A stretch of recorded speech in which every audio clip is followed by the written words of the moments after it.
My brothers and sisters, have you ever taken a trip and you didn't know how to get and to where you were going? And along the way to your destination, you got lost. You pull over and ask somebody, and you follow their directions and you wind up getting lost again.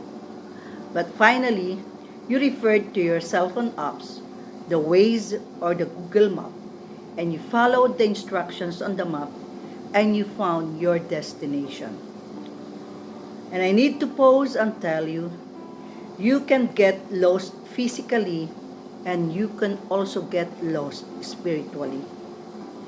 It was on March 2020 when the lockdown was imposed by the government due to the pandemic COVID-19. I couldn't deny the fear that COVID-19 brought me, fear of not having enough stocks of food for my family, fear of having not enough boxes of milk for my grandchildren, fear to be sick, fear for my husband who is in Saudi Arabia, fear of being alone at home with no cable and no internet postpaid connections. Almost everything was limited. I had to save cash at hand. I had to save my cell phone's load. I had to save the drinking water I prepared for the lockdown. The fear almost ate me up to the extent of telling my children, this pandemic is making me crazy and weak, being all alone here at home.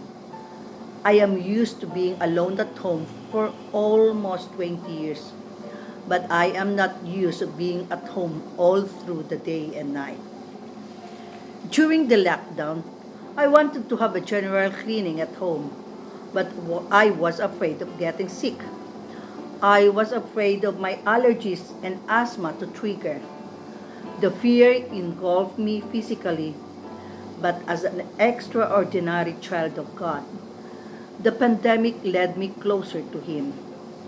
The lockdown period made me realize how comforting would it be to be in bed even at the daytime. The lockdown period allowed me to have examined my spiritual life. The lockdown taught me how to listen intently to God's messages and instructions. The lockdown period was spent listening to inspiring hymns. The lockdown period taught me to manipulate my Facebook account in switching from one online church service to another online church service. Actually, the fears I had during the lockdown made me to a modern doubting Thomas. I had so many questions to be answered. The lockdown reminded me of our text today in John 14:6. Jesus said, I am the way, the truth, and the life. No one comes to the Father but through me. Jesus gave me the same comfort and encouragement for the coming crisis his disciple would face.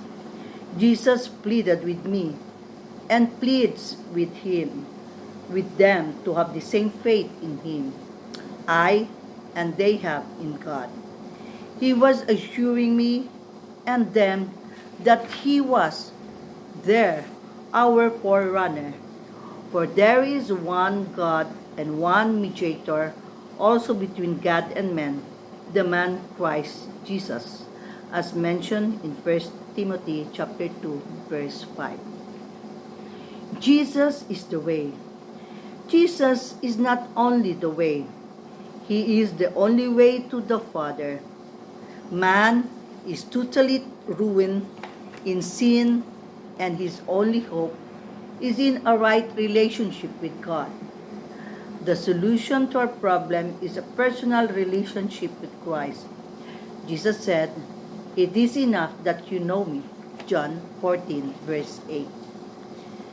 Jesus is not your only way. He is the perfect way into God's presence. We have a perfect position with God the Father. I was reminded of my Harris Memorial College days, way back 1978 to 1982. I was assigned to St. Paul United Methodist Church in Tondo. Every time it rained on my way back to Harris, I need to pay 50 centavos just to cross the flooded streets in Divisoria. That was the only way, just not to get wet. I got no other choice but to pay 50 cents, and a man would carry and transfer the stall as I stepped one after another. The man used the stall and himself as the bridge. That is what Christ did for you and me. He built the bridge with his body on the cross. As the Son of God, he could expand the extremes of a man's sinfulness and God's righteousness and offer to us the hope, forgiveness, and eternal life. There is one avenue to God. He alone can lead us to himself. Jesus said to him, I am the way, the truth, and the life. No one comes to the Father but through me. The Father is on a divine mission in the life of His Son, Jesus Christ. Moreover, John 14:10 says, the Father is living in Him. I am in the Father, and the Father is in me. No one comes to the Father but through me. Christ is the only way to God, for no man can lay a foundation other than one which is laid, which is Jesus Christ. 1 Corinthians 3, verse 11. Those words are exclusive, but not necessarily offensive because they state precisely our greatest need. God, in His matchless grace, stepped in and provided what we could never provide for ourselves. That is good news. He offers to teach us this new life. All that He requires is that we receive Him by faith.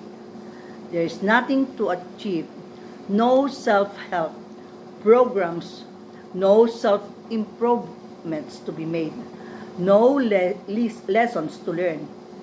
He simply asks to believe in Him, accept Jesus Christ and what He claims to be, the way to God, the truth about God, the life of God, in Him as we receive the free gift of eternal life.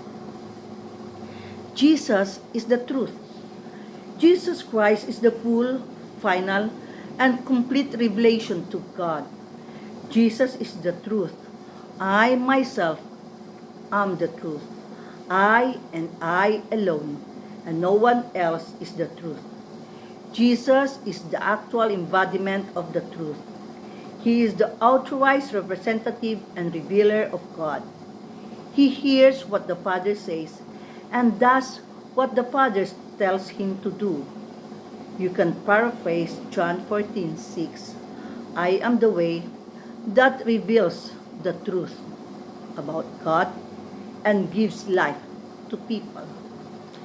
Jesus tells us that true knowledge of the Father can only be obtained through a knowledge of the Son. If you had known me, you would have known my Father also. From now on, you know Him and have seen Him. John 14:7. If the Son is truly known, the Father is truly known. We can know the Father in so much as we know the Son and no further. Christ was more than appearance of God. He was God made in flesh. He was the only begotten who fully declared Him. He is the God-man. He is fully human and fully God. Jesus is the life. Jesus is the life for all who will repent and believe in Him. Alone for salvation. He alone delivers us from death. Christ is the emancipator from death, physical, spiritual, and eternal. The thief comes only to steal and kill and destroy. I came that they may have life and have it abundantly. John 10, verse 10. I myself, this divine person in our flesh, I myself am the life. The natural man is spiritually dead. He is lifeless. He is alive to the world but dead to God. and the things to God. He has earthly existence, but he is dead spiritually. However, Jesus promises to raise the dead. He gives life, eternal life, to all who will call upon him. The life Christ gives is God's life. Therefore, that life is eternal life. This truth gives the believer great assurance because we can no more perish than can God the Father can. If you have eternal life, you cannot lose it because it is eternal. Jesus promised eternal life to all who believe in him. My sheep hear my voice, and I know them, and they follow me, and I give eternal life to them, and they will never perish, and no one will snatch them out of my hand. John 10, verses 27 to 28. Jesus came that you might have this kind of life. He alone is the giver of life because he is its source. We must turn to him who is the life if we want abundant life. Physical existence matters little. The only life worthy of the name is that which Jesus brings to life because he is the life. Jesus is the real and living way of life. Albert Einstein, the great theoretical physicist, was once traveling from Princeton on a train when the conductor came down the aisles, punching the tickets of every passenger. When he came to Einstein, Einstein couldn't find the ticket in his vest pocket, in his trouser pocket, in his briefcase, and he even looked in the seat beside him, but he still couldn't find the ticket. The conductor said, "I know who you are.